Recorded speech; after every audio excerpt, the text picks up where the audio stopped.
क्या आप कभी किसी डूबती हुई कार में फंसे हैं, जहरीले मशरूम के विष के शिकार हुए हैं या हिप्पो के हमले का निशाना? नहीं ना? ठीक है, तो आपको इसके बारे में थोड़ा सा सोचना चाहिए, है ना? कोई बेहद खतरनाक चीज कहीं भी आपके इंतजार में बैठी हो सकती है, इसलिए ये वास्तव में महत्वपूर्ण है कि आप बुरी परिस्थितियों के लिए तैयार रहें। इन 10 पहेलियों से अपना परीक्षण कीजिए जो आपको जिंदा बचने के लिए हल करनी होंगी। ध्यान से सुनिए और तेजी से सोचिए, ये आपके लिए जिंदगी और मौत का सवाल हो सकता है। नंबर 10, राइनो का हमला। आप सफारी पर हैं और आपको अपने पीछे एक अजीब सी आवाज सुनाई देती है।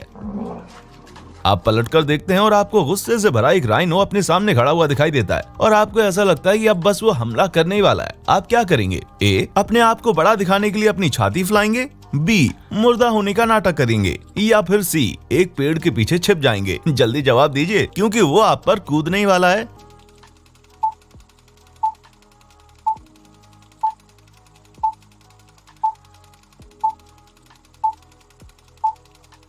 अब देखते हैं कि क्या आप बच पाएंगे। यदि आपने पहला विकल्प चुना तो राइनो को डराने के लिए अपनी छाती को फैला लिया, मतलब तो आपको थोड़ा सा सोचने की जरूरत है। अगर आप ब्रायन मिल्स नहीं है तो एक क्रोधित राइनो आपसे डरने वाला नहीं है और इस लड़ाई में मैं तो उसी पर पैसा लगाऊंगा।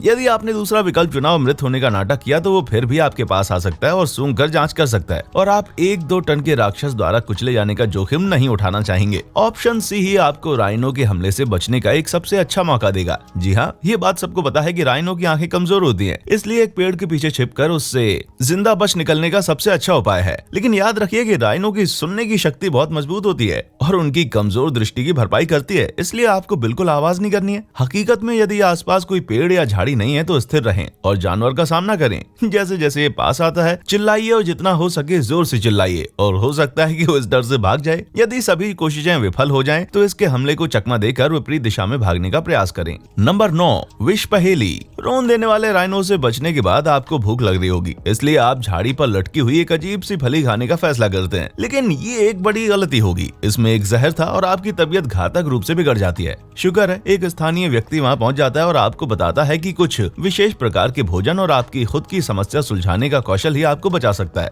वो कहता है कि अंगूर और कद्दू जैसी चीजें आपके जीवन को बचाएंगी, लेकिन केले और प्याज जैसी चीजें नहीं। अब आपके सामने एक टमाटर, लेट्यूस और गोभी है, आप किसको चुनेंगे? ध्यान से सोचें।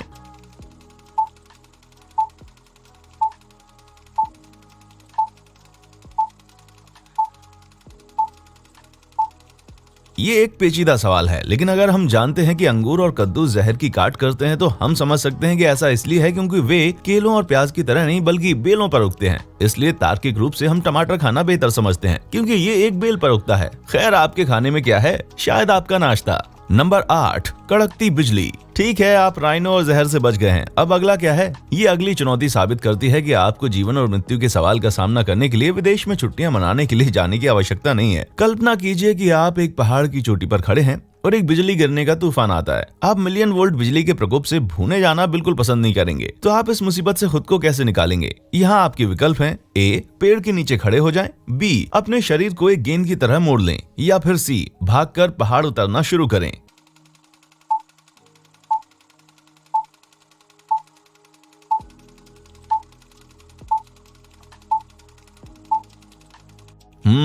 यदि आपका जवाब है कि आप एक पेड़ के नीचे छिप जाएंगे तो फिर आप सोचिए जरा ठीक से। यही वो चीज है जिसे आप बिल्कुल नहीं करना चाहेंगे। बिजली हमेशा सबसे ऊंचे बिंदु पर ही गिरती है, इसलिए पेड़ के पास खड़े होने से आप कुरकुरे की तरह जल सकते हैं। एक गेंद के आकार में सिकुड़ जाना भी कुछ न करने से बेहतर होगा, लेकिन सबसे अच्छा विकल्प है सी। अगर पहाड़ पर बहुत सारी लंबी चीजें नहीं है तो नीचे की ओर दौड़ना शुरू कर दें और अपने आप को खतरे से दूर कर लें। नंबर 7, मौत की खाई। अब कल्पना कीजिए कि आप रेगिस्तान में हैं, आप अकेले हैं और केवल कुछ ही जरूरत की चीजें और पानी की बोतल आपके पास है। ये बहुत लंबे समय तक चलने के लिए पर्याप्त नहीं है और आपको मदद की जरूरत है। तो ऐसी स्थिति में सहायता पाने और जीवित बचने का सबसे स्मार्ट तरीका क्या होगा? ए, आगे बढ़ते रहिए और कोशिश कीजिए कि जितनी जल्दी हो सके पानी ढूंढ लें। बी, ठंडा रहने के लिए अपने कपड़े उतार दें और पानी एकदम किफायत से खर्च करें। या फिर सी, पास के एक पेड़ के नीचे आराम करें और प्रतीक्षा करें।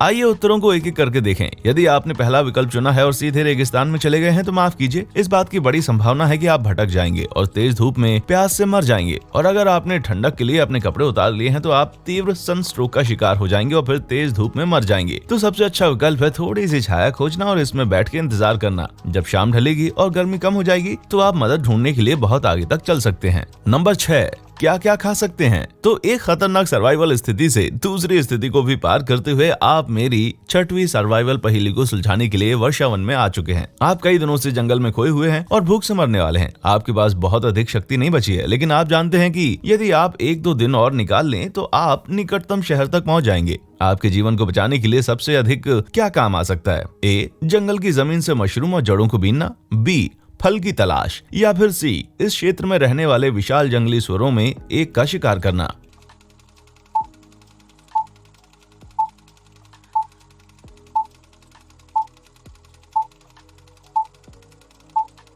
विकल्प ए एकदम सहज लगता है, लेकिन आप भूल सकते हैं कि बहुत से मशरूम खतरनाक होते हैं और अप्रत्याशित असर कर सकते हैं, खासकर कहीं कहीं वर्षावन की तरह। कुछ मशरूम इतने घातक होते हैं कि 1-2 बाइट खाने से ही एक वयस्क व्यक्ति की जान जा सकती है। इसलिए यदि आप एक विशेषज्ञ नहीं है तो मशरूम बीनकर खाना आपके लिए घातक हो सकता है। विकल्प सी भी मेन्यू में नहीं आ सकता। एक जंगली सुअर का शिकार करना आपातकालीन स्थिति में सुरक्षित नहीं है। वो विशाल होस्टैल सुअर आपको गंभीर रूप से घायल करके भटकने के लिए भूखा छोड़ सकता है। इसलिए अपने बेकन को बचाने के लिए सबसे अच्छा विकल्प है बी। फल खाने के लिए सुरक्षित है और आपको तब तक जीवित रखेंगे जब तक आपको कोई बस्ती नहीं मिल जाती। इसको और से सोचिए। नंबर 5, आग का सैलाब। हम जान बचाने वाली आधी पहेलियां पहले पार कर चुके हैं और चीजें वास्तव में कठिन होती जा रही हैं। आपकी किस्मत खराब होती जा रही है और आप किसी तरह खुद को जलती हुई इमारत की 38वीं मंजिल पर पाते हैं। ये भवन 1 मिनट में ढह जाएगा और जिस कमरे में आप हैं उसमें धुआं भरता जा रहा है। आपको जान प्यारी है तो जल्द ही भागने का रास्ता चुनिए और तेजी से। ए, सीढ़ियां लें और दुआ कीजिए कि आप बच जाएं। बी, खिड़की से बाहर कूदें भले ही आपको मालूम है कि ये बहुत ऊंचा है। या फिर सी, लिफ्ट पकड़ें भले ही उस पर लिखा है कि आग लगने पर इसका इस्तेमाल ना करें।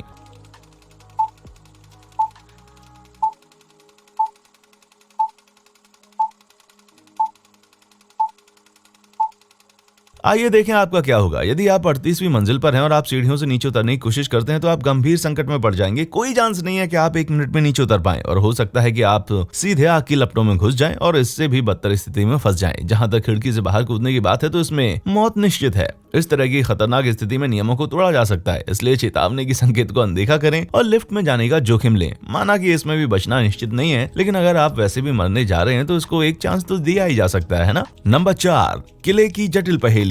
आप एक वीराने किले में फंसे हुए हैं। वहाँ बिजली नहीं है, ना ही कोई व्यक्ति। खिड़की के खाली फ्रेम से केवल हवा और भूतिया आवाजें आ रही हैं। वहाँ 3 दरवाजे हैं और आपको सुरक्षित बाहर वो निकाल सकते हैं, लेकिन तीनों में ही अलग अलग प्रकार की मौत आपका इंतजार कर रही है। पहला दरवाजा एक ऐसे कमरे में खुलता है जो घातक सांप और मकड़ियों से भरा हुआ है। दूसरा दरवाजा खुलते ही जमीन गायब है और आप नुकीले कीलों से बिछी सतह पर गिर जाते हैं। और तीसरा दरवाजा है बाहर एक खाई जिसमें बिजली का करंट दौड़ रहा है। आप किसे चुनेंगे?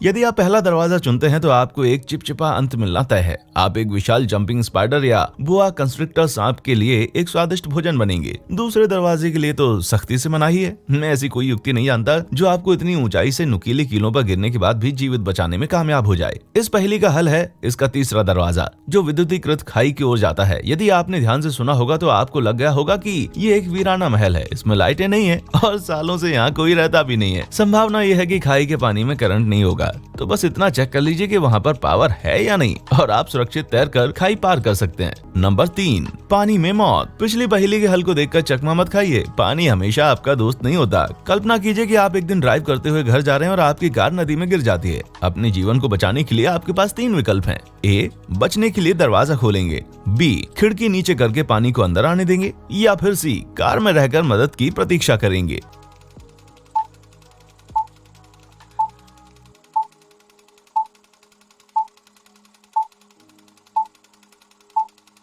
चलिए अंतिम विकल्प से शुरू करते हैं, मदद की प्रतीक्षा करना।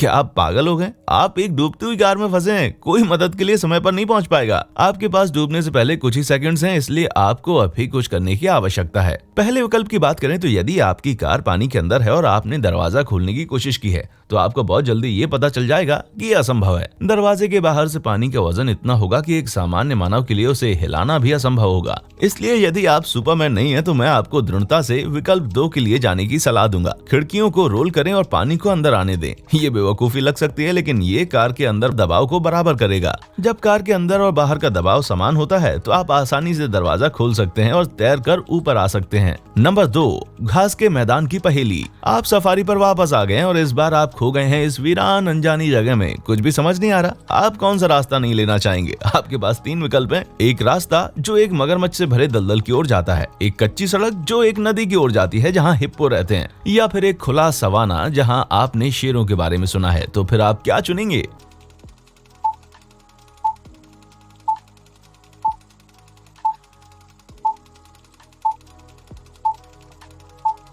अब पहले और आखिरी दोनों ही रास्ते खतरनाक लगते हैं और वे हैं भी। मुझे एक मगरमच्छ से संक्रमित दलदल में नहीं घुसना, ना ही शेरों के बीच जाना है जहां वो मुझ पर लपक पड़े। लेकिन तथ्यों के अनुसार जिस पथ से आप वास्तव में बच सकते हैं वो है दूसरा वाला। जी हाँ, हिप्पोज हर साल 2 से 3 हजार लोगों को मारने के लिए जिम्मेदार हैं, जो कि मगरमच्छों और शेरों के द्वारा कुल मारे गए लोगों की तुलना में बहुत अधिक हैं। हिप्पोज सुस्त और मूर्ख दिख सकते हैं, लेकिन वे अफ्रीका के सबसे खतरनाक जानवरों के रूप में देखे जाते हैं। यदि आप हिप्पो के रास्ते में आ गए या उसको लगता है कि आप उसके बच्चों के लिए खतरा है, तब तो फिर आप गए काम से। वे बड़े भारी और आक्रामक होते हैं और आपसे बहुत तेज दौड़ सकते हैं। यदि कोई एक हिप्पो आपकी ओर गुस्से से आक्रमण कर रहा है तो फिर बचना बहुत मुश्किल है। इसलिए यहाँ पर सवाल ये नहीं है कि सबसे अच्छा विकल्प क्या है, बल्कि ये है कि हिप्पो से कैसे दूर रहा जाए। नंबर 1, प्रोफेसर ईवल का ठिकाना। अब हम आ गए हमारे पुराने दोस्त प्रोफेसर ईवल के पास। इस बार उसके पहाड़ में छिपे खुफिया अड्डे में उसने आपको एक होल्डिंग सेल में बंद कर दिया और वहाँ से बच निकलने के केवल 3 रास्ते हैं। पहला दरवाजा जाता है उसके नवीनतम सीक्रेट हथियार की ओर, जो है कांच से बना एक कक्ष।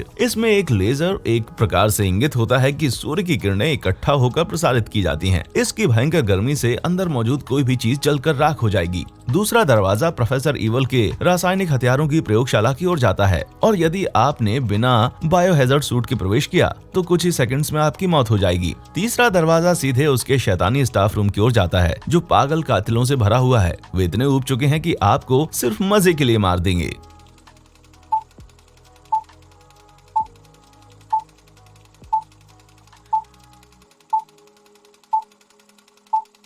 चलिए देखते हैं आपके उत्तर। तीसरा दरवाजा निश्चित रूप से एक बुरा विकल्प होगा। वे गुर्गे बोरियत दूर करने के लिए जिंदा ही आपकी खाल खींच लेंगे। भयानक हिंसा करना बोरियत को भगाने का सबसे अच्छा तरीका है। यदि आप एक दरिंदे हैं तो दूसरा दरवाजा भी आपकी जान ले लेगा। रासायनिक हथियारों को हल्के में नहीं लिया जाना चाहिए, खासकर जब इसमें प्रोफेसर ईवल का हाथ हो। आसपास कोई बायोहैजर्ड सूट भी मौजूद नहीं है और मुझे लगता है कि गुर्गे आपको एक भी सूट मांगने नहीं देंगे। तो नहीं, यहाँ से तो बिल्कुल नहीं। यहाँ से निकलने का केवल एक ही रास्ता है और वो है दरवाजा नंबर 1। हाँ, ये एक लेजर पावर्ड मौत का चेम्बर है, लेकिन ये एक ऐसा लेजर पावर्ड डेथ चैम्बर है जो पूरी तरह सूर्य पर निर्भर है। तो आपको बस इतना करना है कि रात होने की प्रतीक्षा करना है। बस उसके बाद आराम से इस लेजर तंत्र के बीच से चलते हुए बाहर निकल आइए। बहुत खूब, आप मेरी 10 जानलेवा पहेलियों के अंत तक पहुंच चुके हैं और मुझे उम्मीद है कि आप सभी में से जान बचाकर निकल पाए होंगे। वैसे आपने कितने सही जवाब दिए, नीचे मुझे कमेंट करके जरूर बताएं। और यदि आपको इस तरह के और भी जबरदस्त वीडियोस देखने हैं तो चैनल को सब्सक्राइब करना ना भूलें। देखने के लिए शुक्रिया।